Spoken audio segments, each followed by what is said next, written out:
সিলেট হিসেবে গড়ে তুলব, একটা আধুনিক ফরওয়ার্ডেড সিলেট হিসেবে গড়ে তুলব। আমি ফরওয়ার্ডেড শব্দটা বলছি এই জন্য যে আমরা এমন একটা সিস্টেম চাই যেটা অন্যদের থেকে এগিয়ে থাকবে এবং যেটা অন্যরা আমাদের থেকে দেখে ফলো করবে। আমরা রোল মডেল হতে চাই। একটা কাজ যেটা সেটা হচ্ছে যে আপনাদের এই সমস্যার সমাধানের জন্য আমি হয়তো টুকটাক ইয়ে করে একদম ঢাক ঢোল বাজিয়ে একটা কিছু করে ফেললাম, জনগণ হাততালি দিল, বাহবা পেলাম, 15 দিন 1 মাস চলে গেল, আবার আগের অবস্থায় ফিরে গেল। এইটা কিন্তু সাস্টেইনেবল না। অর্থাৎ এই ধরনের পুলিশিং বা এই ধরনের কার্যক্রম বেশি দিন স্থায়ী হয় না। তো স্থায়ী করতে হলে, একটা স্থায়ী সমাধান করতে গেলে একটা সুচিন্তিত উপায়ে ধীরে ধীরে পরিকল্পনা মাফিক আগাতে হয়। তো আমরা সেটার দিকে যাচ্ছি। আমি সবসময় বলি আমার যারা কলিগ আছে তাদেরকে বলছি যে whatever decision you make it sustainable. তুমি যেই সিদ্ধান্তটা নাও সেই সিদ্ধান্তটা যেন টেকসই হয়, সেই সিদ্ধান্তটা যেন আরো 10টা সমস্যা তৈরি না করে, সেটা যেন এই এক সিদ্ধান্তে যেন আমার সমস্যাটার সমাধান হয়। তো আমরা এটা নিয়ে অলরেডি কাজ শুরু করেছি এবং আপনারা হয়তো শুনে থাকবেন আজকে সারাদিন এই মহানগরের বিভিন্ন পয়েন্টে মাইকিং হয়েছে। আমরা নগরবাসীকে এটা পরিষ্কার বার্তা দিতে যাচ্ছি। আজকে প্রেস রিলিজও গিয়েছে, আগামীকাল পত্রিকাও নিউজগুলো যাবে। আমরা 21 তারিখ পর্যন্ত, অর্থাৎ যারা এরকম সিএনজি বা অটো রিক্সা ব্যাটারি চালিত যারা, তাদের সাথে আমরা কথা বলছি। ওই স্টেক হোল্ডারদের সাথে অলরেডি কথা হয়েছে 24 তারিখ, এবং তাদেরকে আমরা বলেছি 7 দিন আপনাদেরকে আমরা সময় দিয়েছি।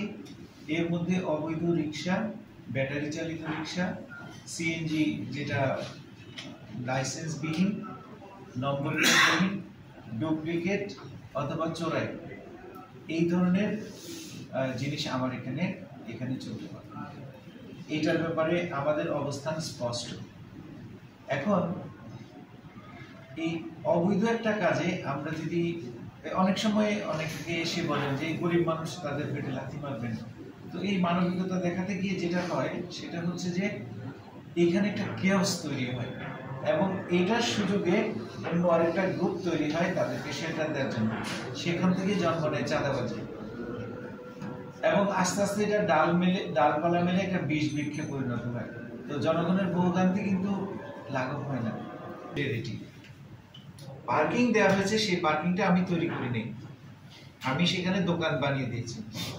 পার্কিং আছে, সেই পার্কিং ব্যবহার না করে আমি ঘুরে দেখেছি দু একটা, আমি এখন নাম বলছি না, দুইটা মাল্টি স্টোরি বিল্ডিং, তাদের পার্কিং আছে, কিন্তু তারা যাত্রী নামায় হচ্ছে রাস্তার উপরে। তাহলে এই রাস্তাটা যদি আমি আমার ব্যক্তিগত সম্পত্তি পরিণত করি, তাহলে জনগণের ভোগান্তিকে কিন্তু কমানো যাবে না। তো এই জায়গায় আমাদেরকে একটু হাত দিতে হবে।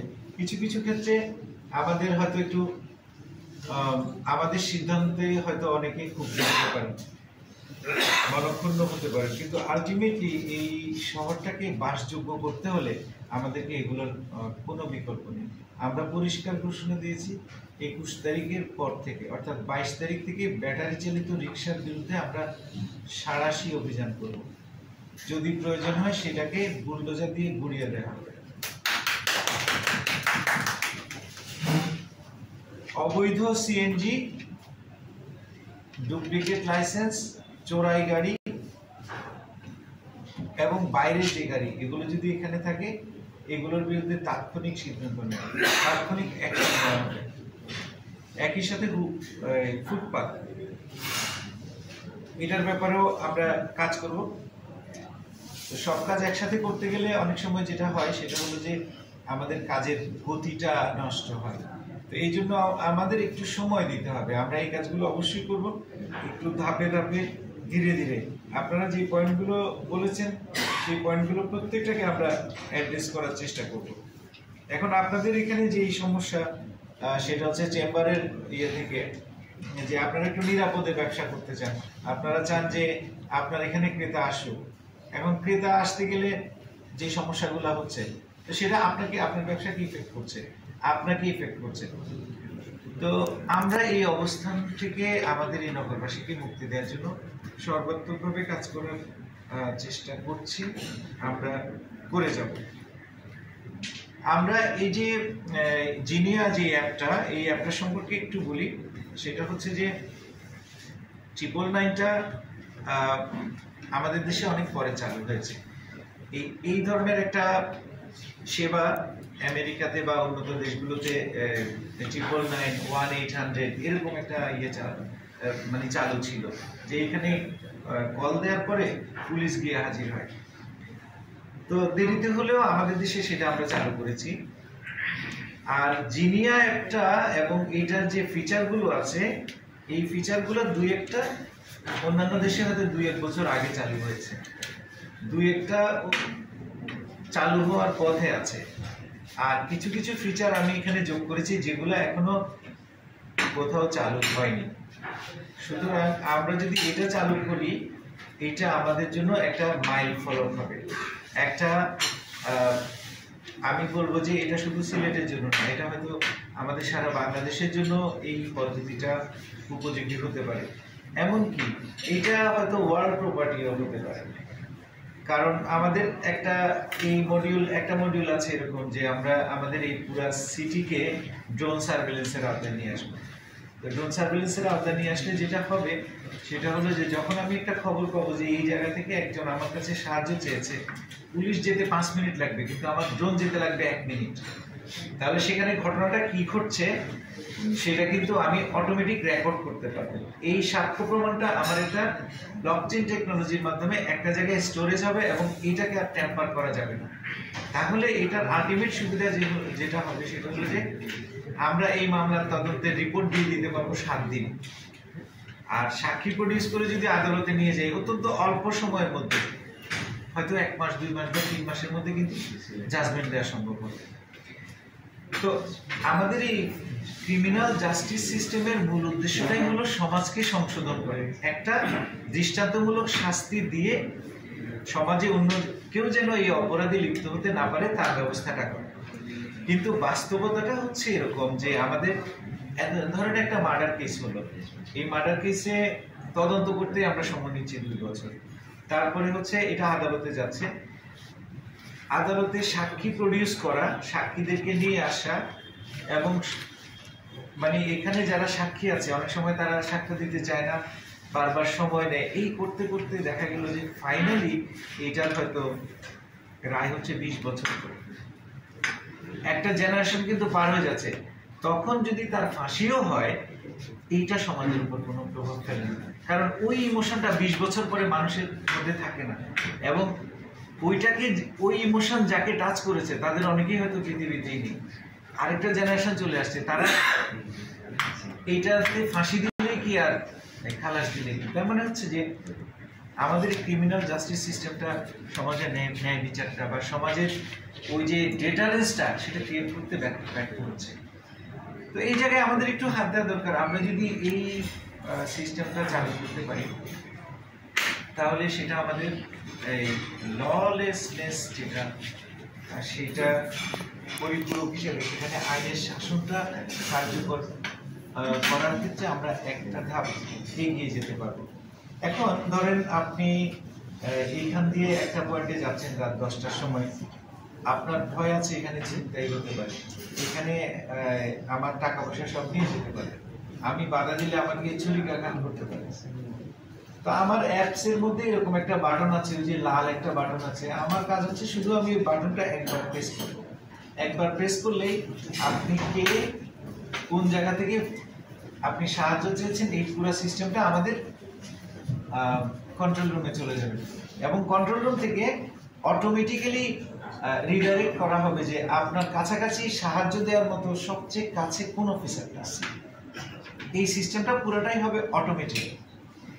এটার উদ্দেশ্য হলো আমাদের এই সেবা দেওয়ার জন্য যে সময়টা ব্যয় হয়, ধরেন 999-এ যখন আমরা একজন সাহায্য চাইলো, ফোন করার পরে তার নাম, ঠিকানা, ঘটনা কি ঘটেছে সমস্ত কিছু লিপিবদ্ধ করা হলো, তারপর সেটা সংশ্লিষ্ট থানায় পাঠানো হলো, থানা থেকে আরেকজন অফিসারকে অ্যাসাইন করা হলো, সেই অফিসার হয়তো রেডি না, সে রেডি হয়ে আসতে আরো 1 ঘন্টা সময় লাগালো, তাহলে সেবাটা আমি দিতে পারলাম 2 ঘন্টা পরে। কিন্তু আমরা যদি এই কাজটা যদি সাকসেসফুলি করতে পারি, আমাদের এই রিঅ্যাকশন টাইম 2 ঘন্টার পরিবর্তে 10 মিনিটে চলে আসে। তো আসলে প্রোঅ্যাক্টিভ পুলিশিং বা একটা রিয়েল পুলিশিং বলতে আমরা এটাকেই বুঝি, যে পুলিশি সেবাটাকে যত দ্রুত, যত তাড়াতাড়ি দেয়া যায়, জনদুর্ভোগ বা এটা ততটুকুই কমানো সম্ভব। এইটাই হচ্ছে আমার এই অ্যাপটা তৈরি করার আসল উদ্দেশ্য। এখানে অপরাধের রিপোর্ট করা যাবে, অপরাধ সম্পর্কে তথ্য দেওয়া যাবে।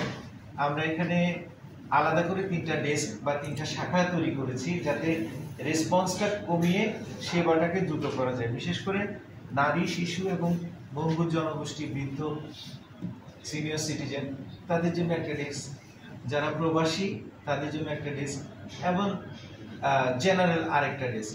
এই 3টা ডেস্কের মাধ্যমে আমরা এই কাজটা করার চেষ্টা করব। কিছু টেকনিক্যাল সমস্যার কারণে আমরা 15 তারিখ থেকে এই অ্যাপটা ডাউনলোডের জন্য উন্মুক্ত করতে চেয়েছিলাম।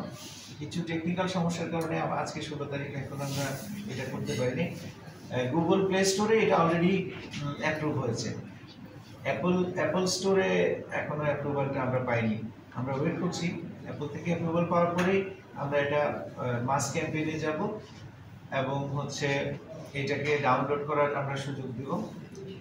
আর আমাদের প্রাইমারি টার্গেট হচ্ছে অক্টোবরের 1 তারিখ থেকে আমরা পরীক্ষামূলকভাবে আমাদের একটা থানায় এই কার্যক্রম চালু করব, এবং ধীরে ধীরে আমরা পরবর্তী 1 মাসের মধ্যে, অর্থাৎ পুরো অক্টোবর মাসের মধ্যে আমরা পুরো মেট্রোপলিটন এলাকায় এই সেবাটা চালু করব। পাশাপাশি আমাদের এই 2টা মডিউলের বাইরেও আমাদের 14টা মডিউল অ্যাডভান্স প্ল্যান করা আছে।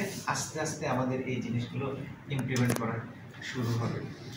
এটা এমন একটা অ্যাপ, এটার মধ্যে আমাদের পুলিশি সব সেবাকে একসাথে ইন্টিগ্রেট করা সম্ভব, এবং আমি যদি চাই নাগরিক সেবাগুলোকে এটার মধ্যে ইন্টিগ্রেট করা সম্ভব। আমি একটা উদাহরণ দিচ্ছি, কি যে এই গত 2 দিন আগে হোটেল মালিকদের সাথে আমাদের একটা মিটিং হয়েছে।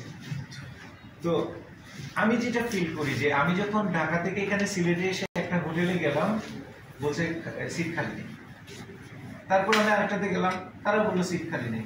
এইভাবে আমি ধরেন 5টাতে গেলাম, 10টাতে গেলাম, এই যে একটা হয়রানি, এটা কিন্তু 1 নিমেষে দূর করা সম্ভব। আমি জাস্ট একটা অ্যাপ্লিকেশন তৈরি করব, সেই অ্যাপ্লিকেশনে আমার এখানে যতগুলো হোটেল আছে সমস্ত হোটেলের তথ্য দেওয়া থাকবে, কয়টা সিট খালি আছে এটা লেখা থাকবে, দাম লেখা থাকবে, লোকজন পছন্দ করে আপনার 1 ক্লিকের মধ্যে 2 মিনিটের মধ্যে হোটেল বুকিং দিয়ে আসবে, সেটা ঢাকা থেকে হোক, সেটা লন্ডন থেকে হোক।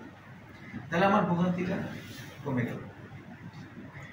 এরপর হচ্ছে এদের নিরাপত্তার বিষয়টা, বাইরের অনেক ফরেনারও আসে, এদের নিরাপত্তার বিষয়টা এনশিওর করার জন্য আমরা ওই ডাটাটাকে আমাদের জিনিয়া অ্যাপের সাথে ইন্টিগ্রেট করে দেব।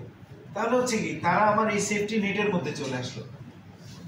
হোটেলের মধ্যে মাঝে মধ্যেই দেখা যায় যে এই আত্মহত্যা, অপরিচিত কেউ একজন হোটেলে মরতে আসছে, হোটেলে এসে আত্মহত্যা করছে, হোটেলে তার লাশ পাওয়া যাচ্ছে, অথবা হোটেলের মধ্যে খুন করে দিয়ে চলে যাচ্ছে। এই জিনিসগুলো অ্যাড্রেস করা তখন সম্ভব। তাহলে আমাদের যে এই পুলিশি কার্যক্রমের যে গ্রে এরিয়াগুলো, সেই গ্রে এরিয়াগুলো ধরেন দূর করা যায়। আবার ধরেন এই যে অবৈধ অস্ত্রের কথা বলছেন, আমি যদি ড্রোন সার্ভেলেন্স করি, তাহলে বাংলা বা এই যে এই অবৈধ অস্ত্রগুলো উদ্ধার করার জন্য 24 ঘন্টার বেশি সময় লাগবে না। সিস্টেমটা ডেভেলপ করা, তো একটা সময় এই প্রযুক্তি আসবে, এবং এটা সময়েরও দাবি। কারণ হচ্ছে প্রযুক্তি যেভাবে এগিয়েছে, তাতে আমরা যদি পিছিয়ে থাকি তাহলে আসলে আমরা আগাতে পারবো না। তখন আমাদের এই যানজট বলেন, এটা বলেন, নাগরিক যে সেবা বলেন, এটা আরো দিনে দিনে খারাপ হতে থাকবে। আমরা এই অবস্থা থেকে উত্তরণ চাই, এবং আমি আশা করি আপনাদের সহযোগিতা থাকলে আমাদের এই সিলেট নগরী বাংলাদেশের সবচেয়ে নিরাপদ নগরীতে পরিণত হবে। এইটা আমার স্বপ্ন, এবং আমি যতদিন এখানে থাকবো আমি এই স্বপ্ন পূরণের লক্ষ্যে ছোট ছোট কাজ করে এটাকে সার্থক করার চেষ্টা করব। আপনাদের সবার সহযোগিতা পেলে এই কাজে আসলে কোনো কিছুই বাধা হয়ে দাঁড়াতে পারবে না। তো আপনারা কষ্ট করে এসছেন, আপনাদের সবাইকে সিলেট মেট্রোপলিটন পুলিশের পক্ষ থেকে আন্তরিক ধন্যবাদ, অভিনন্দন এবং কৃতজ্ঞতা জানাচ্ছি।